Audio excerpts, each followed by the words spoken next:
Uh, Good evening to you, snooker fans, and welcome to this rather busy next episode of the 15 Red podcast with myself, Scott McCarter, here in County Tyrone in Northern Ireland, and I'm joined from London by my co-host Kellie Barker. And Kellie, I have one question: where in heaven's name do we start? Scott, hello, how are you doing? I think there's only one place to start, isn't there? I had a 23 break recently, so I think surely we start there. I'm joking, I'm joking. We've got to start with yesterday's joyous news that the Crucible will remain the home of the World Championship and for another 20 odd years or more, which a deal's been struck until 2045. And wow, I thought I thought it might stay there. I thought the signs were looking like it might stay for another deal, maybe 3 or 5 years if we were lucky. But Yeah. I couldn't have dreamt of this. What were your thoughts when you heard the news? Well, I was absolutely ecstatic, and I'll tell you why I was even more ecstatic. Because uh, I had a rather boring morning yesterday morning. I'll not get into all the details, but it was rather boring yesterday morning. So I needed something to cheer me up. So this was precisely the news that I needed, and it was absolutely wonderful. I mean, to hear that we've basically got a 19-year contract extension, it's just extraordinary. Now, there is one slight fly in the ointment that in 2029 we'll have to move for 1 year, but you'd rather move for 1 year and then come back rather than lose it altogether, I suppose. Yes, it's all about compromise, and if we have to go away for 1 year, I'm sure who knows, it could be a fantastic year. We could have new adventures and think, oh wow, this wasn't so harmful to us after all. But it'll be nice to know that we can have the championship away for 1 year and that it's not forever, and we'll be going back to a brand new, refurbished Crucible with extra good facilities backstage and front, I'm led to believe. Yep. And and it'll be a full theatre in the round, which obviously I work in theatre, and Yeah. I've seen quite a few venues, and the ones in the round look really beautiful. I mean, I think it'll be on a similar scale, if a bit bigger than what we see at the Blackpool shootout. That's completely in the round, Yeah. but the Crucible will be bigger, so yeah, I think I've seen the artist's impression of it online. Yeah. Yeah. It looks fantastic, and if all goes to plan and all the schedule is planned, I hope we do only have to go away for 1 year. There is talk that it could run over into 2 years, but hopefully just 1 year. Yeah. Then we'll come back and not have to talk ever again, hopefully, in our Yeah. youngish life. I mean, I'm already middle aged, so I'll be old by the time this contract's done and dusted, especially if it does stay until 2050, which there is the option of the 5 year extension after that. So, wow, it's beyond what we could have dreamt of, I think, Scott. And I think 99% of people in snooker will be happy about it. Yeah. I mean, you'll always get people that will grade, not entirely without justification, But I think the thing that struck me was that everybody's getting satisfied because people said it was too small. They're putting 500 extra seats in. People said you can't abandon history just for money. But with the 500 extra seats, you're getting the best of both worlds essentially because you've got, I think Dave Hampton worked it out that it'll actually mean that over the fortnight you'll get 23, the possibility of 23,000 extra tickets sold. So, it's the best So of both worlds. Absolutely. So those people who say they can never get tickets, there's extra chances of 500 tickets per session going forward. And also, as much as it's a win for snooker, I think you can't, like everybody always says, you can't buy that history and you can't just take it to somewhere else. But I think it's a win for Sheffield as well because Yeah. they love hosting the championship. The Mhm. city is an absolute buzz Yep. all around when during the tournament. You walk into any restaurant, you'll bump into snooker people. You're Yep. in the hotel, you go into the hotel lift in the morning, and you'll see some people with the earpiece around their neck ready for the day ahead, and you'll just get Yep. talking about snooker. It's just a hub of activity, a hub of snooker people. And Yep. even if you go on your own, you're guaranteed to just meet like-minded people. And Yep. I was 17 when I first went, and I did just go on my own. Didn't really know anyone. Stood at the stage door, got a few autographs. I wasn't even old enough to go to the pub back then, but I didn't know anybody anyway. And now, we've just got a whole raft of friends and people we meet up with every year. It's just the best thing, Scott. And Okay. to know that we're potentially going to have that for the next 20 years is amazing. And yeah, our friends group, I think we're all getting on to middle age now, so we'll all grow old together, really. Yes. And we were saying off air that if things work out logistically and I can get over 1 year, hopefully we'll actually be able to meet up in person. But that's by the by. But what a real boom. I mean, there's enough bad news in the world. We don't need to go into all that now, but what wonderful news. It was, Scott, and I know you said you weren't having the best of mornings yesterday morning. I think most of my mornings at work are slightly on the boring side, but I mean, I don't mind my job really. But yeah, to get that news, it just brightened the whole day up, and I'm not convinced it's fully sunk in yet. I think when we go there this year, and I'm standing outside the crucible, and I'm thinking, wow, this is still going to be home for the next 20 years. I Yes. think then it'll truly sink in that wow, I'd better keep going to work because I've got to keep saving up now to pay for this for 20 odd years. Yes, oh dear. Absolutely wonderful news.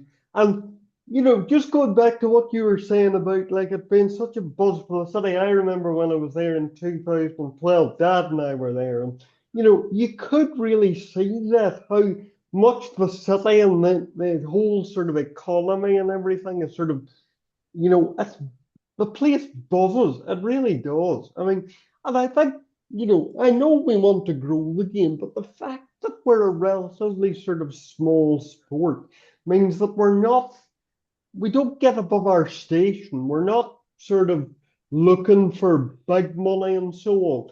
We're content with our lot. Now, if the game grows, so be it. But I mean, we're not looking for outrageous money, which is a good thing, I think.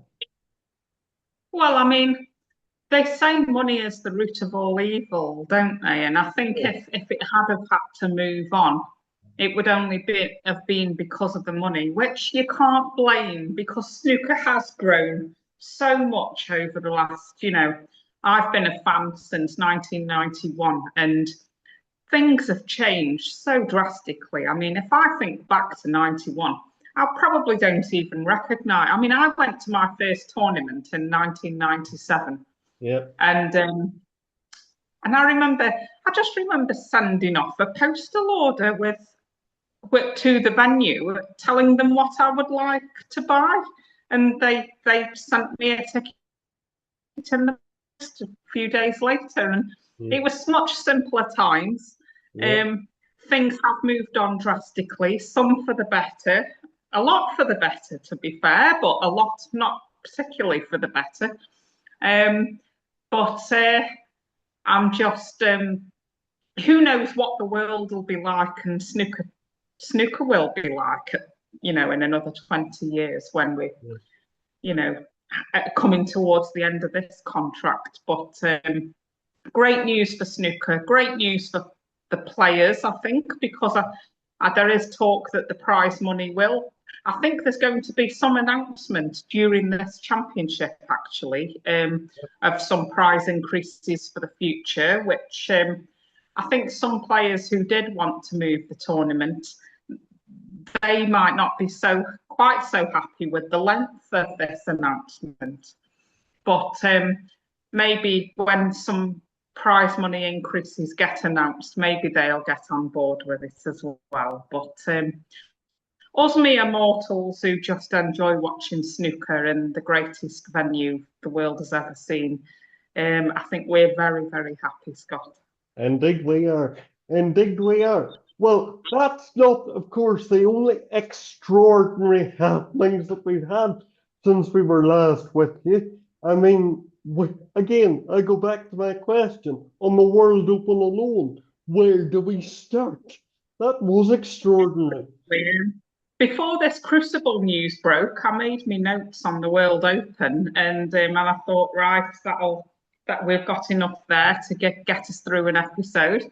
And now it's just like, oh, I'm going to have to squeeze this in a bit. But yeah, it was a tremendous tournament, Scott. And again, I think we probably would all agree that the pockets were rather generous, which Yeah. on one hand, I think it makes for great snooker viewing. So I don't terribly mind it quite too much. But I don't like to see the balls hit the cushion halfway up and still go in. No. But anyway, it was a really tremendous tournament. Great from start to finish, I thought. I thought there was big talking points from the very start. There were lots of withdrawals before the event started, and I was wondering, oh, is this just going to be one of those events that we just sort of watch and get through? It won't be that momentous because so many players had chosen not to go. But if we start with the quarterfinals, and the first quarterfinal, Ronnie O'Sullivan beat Ryan Day 5-0, Scott, and Ronnie had been in Yushan for a week before the event started, so he was definitely determined and said he'd been working hard and practicing on things. Yeah. He played superb to beat Sean Murphy in the last 16, some of his best we've seen for a while. But today was something else altogether, Scott. Frame one, he gets a free ball and makes a world record 153 break. Absolutely incredible. 2 other centuries and a 95 followed, so he really was in top form. But this will be remembered forever, Scott. 153. Absolutely extraordinary. What a break. And I don't mean to say it, but it looked inevitable from the moment he put the first black. I mean... Yeah, because quite often on the free ball situation, even when there's 15 reds still on the table, quite often they'll take a brown to the middle or something and don't get down for the black. But if I remember rightly, the black had gone quite near to a pocket. Yes. So he could hope for that straight away, and he was on the reds, and just incredible stuff. And I think what made it even better as well, I must give a mention to Dave Hendon and Neil Foulds in commentary. Yeah. They really felt the sense of occasion and history, what was happening here, and it was just absolutely tremendous.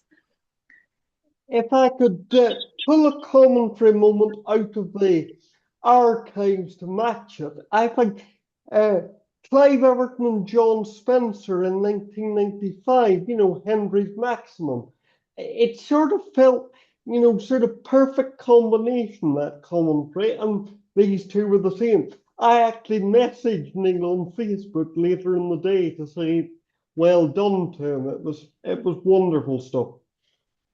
It really was. And yeah, the words and the commentary, but just the break itself, unforgettable, really. I think that will be replayed over and over because we talk about the maximum break, but I don't know what we call this. Do we call a 155 a super maximum? But to be only 2 points off it, Absolutely incredible. And on another day, I mean, he was quite unlucky that he ended up having to take the pink. On another day, he might have got on the black, and we might have had the top break ever possible. So Yeah. yeah, wonderful, wonderful break. And that was Ronnie playing very well to move into the semi-finals. And yeah, I mean, Ryan Day, the poor thing, what did he do to deserve being on the end of that? But on the other table at the same time as that match, Wu Yeezer beat Mark Allen 5-1. I'm sure you're less inclined to talk about this one, Scott. But Wu beat Mark Allen. He was mightily impressive himself, having 2 centuries, including a 140, and 3 other decent breaks to win 5-1. Allen himself said he didn't do a lot wrong, but Wu has really come of age this season as he moved into the semis to set up a tie with Ronnie. You just have to be mega impressed with Wu in recent times since he's won that tournament, and he's just playing so well. Oh, yes. I mean, I know I've somewhat commented on Mark's performances at times this season, but that is literally one you can do nothing about. I mean, Wu Yeezer is one of my favourite players to watch. I think I've said that many times, and it was sort I of agree. it was sort of unfortunate he was playing Mark from my point of view as a viewer, obviously, but you couldn't take anything away from him. The standard was marvellous.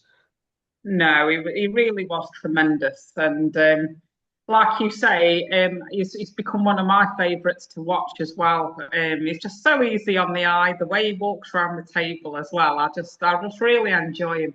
And Yeah. I secretly hope that when the schedule comes out for Sheffield and who's on what table, I hope Wu's on my table because I really do enjoy watching him.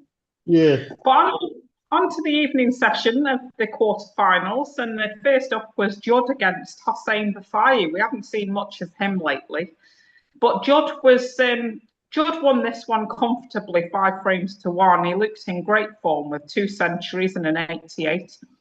And he looks to be moving through the gears, Scott, at this vital stage of the season. I think he's been very consistent this season, Judd. Although some people will look at it as a disappointment, only winning 1 trophy. But he's been there or thereabouts in a heck of a lot of tournaments. And this was a very good performance again against Hossein.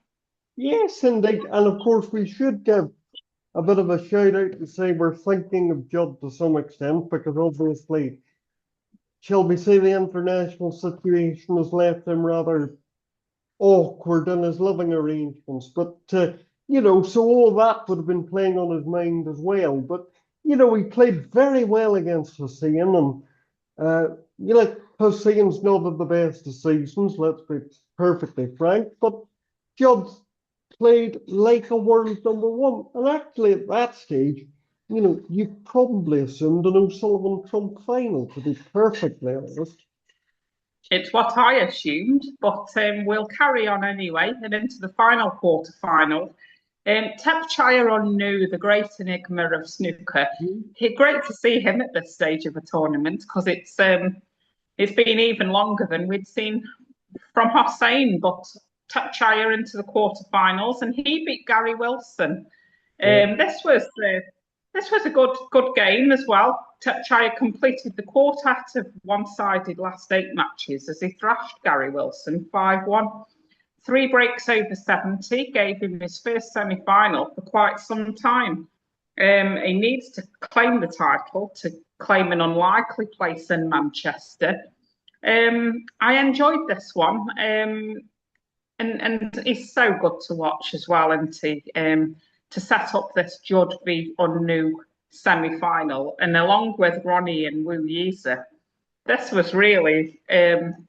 I've made my mind up. I mean, I was very busy at the weekend, and I could have done with some lie-ins, but I decided, I've got to get up for these semi-finals. So Saturday morning, 6 o'clock.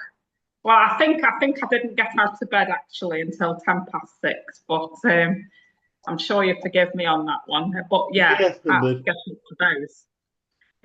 But yeah, great stuff. And wow, a couple of semi-finals to savour as well, Scott, now. Oh yes, very much so. I mean, even if these had been 6-0, it wouldn't take them very long either way because they're just marvelous to watch these four.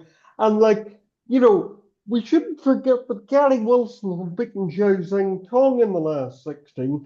So he was probably the favourite going into that match with Anu. I think the Oh, I'm sure. Yes, I'm certain you would have been right. He would have yeah. been favourite in my book. Yeah, so we shouldn't underestimate how big an achievement that was for Thepchyia to win that particular match. I know we'll get on to Judd in the semis in a minute, but particularly given the way Xing Tong has played, Gary played very well to beat him. So to beat Gary Wilson, who would have been on the high after beating the world champion, great achievement for Thepchyia, that.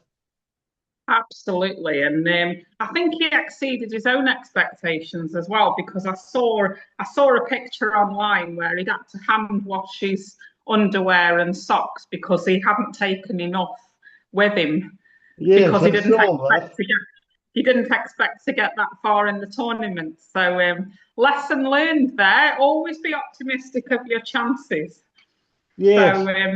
anyway, off from that on that subject, we'll move on to the semi-finals. And first up, it was Ronnie against Wu, and Ronnie won this one 6-5. And this was a good watch, Scott. Ronnie led 3-1. Wu levelled at 3-all. Nip and tuck until a decider, but then Ronnie came up with an 89 break to clinch it. I enjoyed watching this. Two players who were as we've said before, everybody knows about Ronnie. We pretty much all know about Wu now, but two of the best players to watch in the game, and the semi-final didn't disappoint.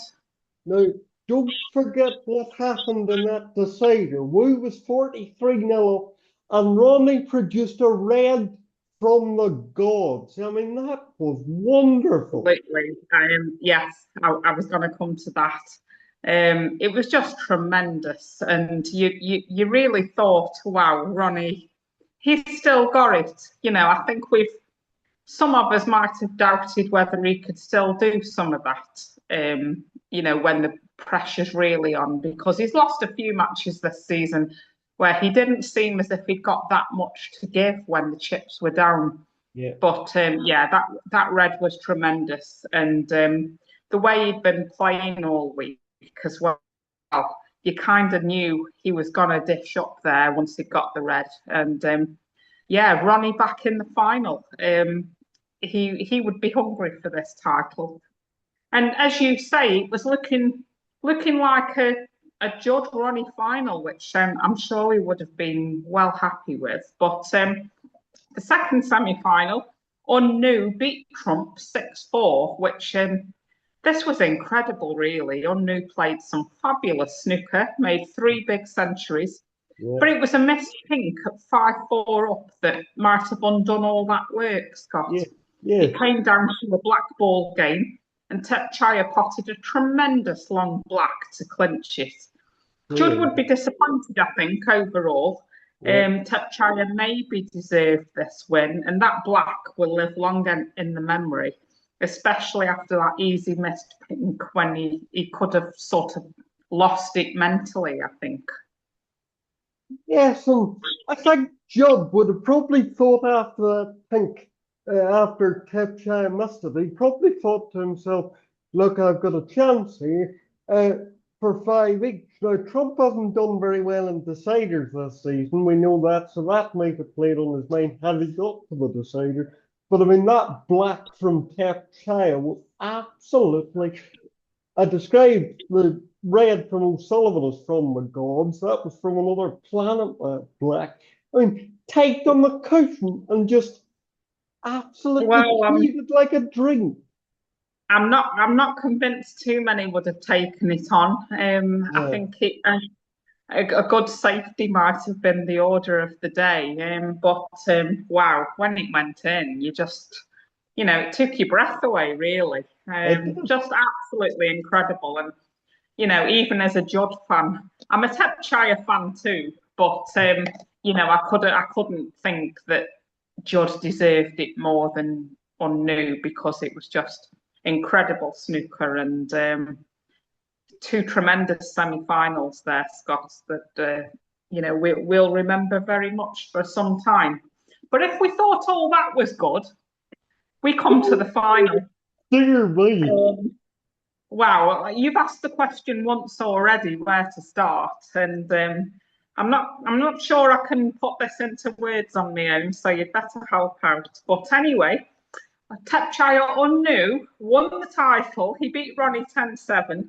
And if I may say, I think this was one of the greatest finals of all time in my book. Ronnie led 4-0, and I thought it might be a bit underwhelming and just peter out, really. Thepchyia went on one after the interval, though, and Ronnie's levels dropped. I think that would be fair to say, to help Unnu a little bit. Yeah. But unbelievably, Thepchyia led 5-4 at the end of the first session. The final evening session was just incredible, though. Both played sensational snooker. 3 centuries in a row for Ronnie to lead 7-6, before Unnu hit back with 3 centuries in a row of his own, including a 1-4-7 Scott, to win 10-7 in one of the most memorable finals of this most memorable of seasons. Also to win the £175,000 top prize and somehow put his name in the draw for Manchester. This was quite something else, Scott. Oh, well, I love a stat, but 6 centuries and 8 frames in the final session. Dear me, it's absolutely magnificent. Only the 10th time in history that a best of 19 has had 7 centuries between the two players. So that's how sort of rare you're talking here. This was incredible. That has to be one of the best, outside of the World Championship, that has to be one of the best of 19s ever played, surely. Oh, I quite agree. I mean, we've had some great matches this season, and you can look back in history for some great best of 19. You think of the 2 Saudi Masters finals we've had the last couple of years have been incredible, but this was just something else. And I think in the close season when we've not got much snooker to go at, and I want to watch something, I think I'll be watching this back because it was so good, and there weren't that many safety shots, so don't watch it if you haven't seen it yet. Don't watch it expecting a good safety battle. No. But if you just want to watch potting and break building by 2 of the best on the planet, then this would be the match for you. Absolutely. I mean, when the crucible news was announced yesterday, this time of year, I always make a point of watching that 1999 semi between O'Sullivan and Hendry. But this was as good as that. That was, it's not often words fail me, but words really did fail me on that Sunday afternoon. It was incredible.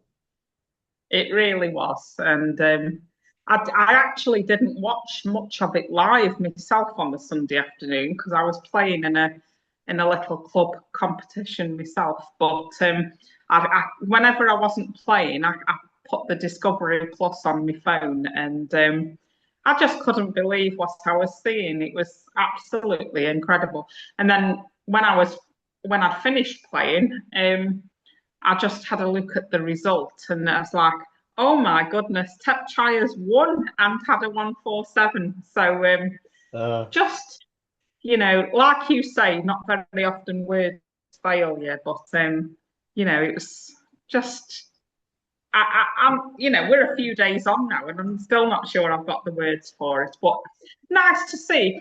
Forgetting what kind of performance we got in the final, it really is nice to see Thepchyia make good of all this talent he's had for all these years, because he's along with Ronnie, along with Lazowski, he is the most natural player. So to finals, I mean, I know he'd officially won a ranking event, the shootout, but this is different gravy. And Yeah, to do it with that kind of performance against the greatest player ever yeah. in the final, and it's just dream come true stuff. I mean, you can see by the smile on my face that I haven't quite digested that either. Like, it's just the most unbelievable match, unbelievable week. But before we go, I gather that a bit of congratulation is in order for you. Not maybe your performances, but the experience of the recent Ladies English Championship. You played that. Well, yes, thank you, Scott. I was up in Leeds for the Ladies English Championship. Really, really wonderful experience. I was put in the toughest group possible. My first two matches as a player on the tour were against Rebecca Kenner and Tessa Davidson. So it was not the easiest of starts. I lost both of those. And then it was a group round robin format. And I think because I'd got the two hardest matches done first, I maybe tried a little bit too hard in the other matches because I felt I could win those ones. Yeah. But I learned so much from the experience, and it was just great to be, all the things that we see on telly. I was dressed as a snooker player. I'd got my cue walking from the hotel to the venue. I felt like a snooker player, Scott, and I'm never gonna be have the abilities of a good player, really. But I'm just loving playing, and I love that Yeah. experience. And I'm actually off to Walsall tomorrow evening after work for the British Open this Yeah. coming weekend, which is my first world ranking tournament on the women's tour. So I'm really looking forward to that. I play my first match on Friday at noon. Um, I'm old enough to enter the seniors, so I've entered that one as well.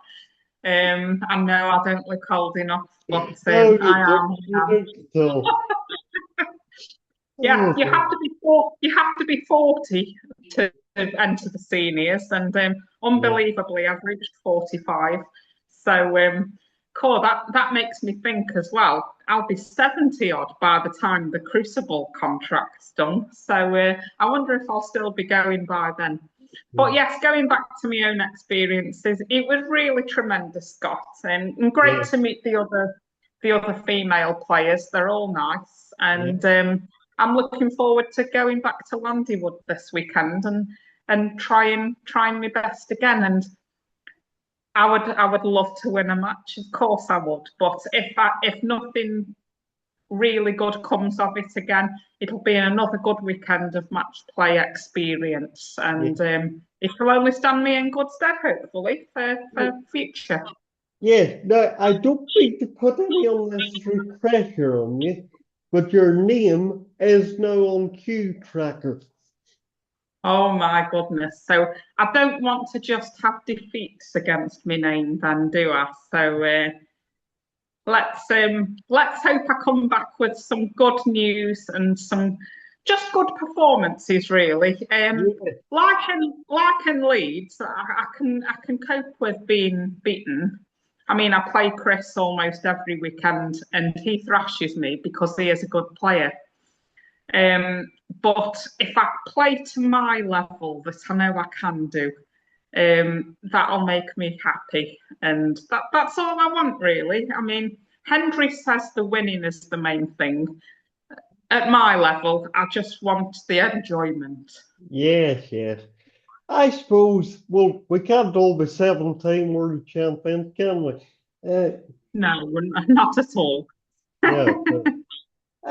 So, folks, that's more or less everything we've got for this rather busier episode than usual. We'll be back after Manchester to sort of review that and then to look ahead. Well, the World Qualifier will be started by the time we come back to you. But hope you enjoy Manchester, Kellie.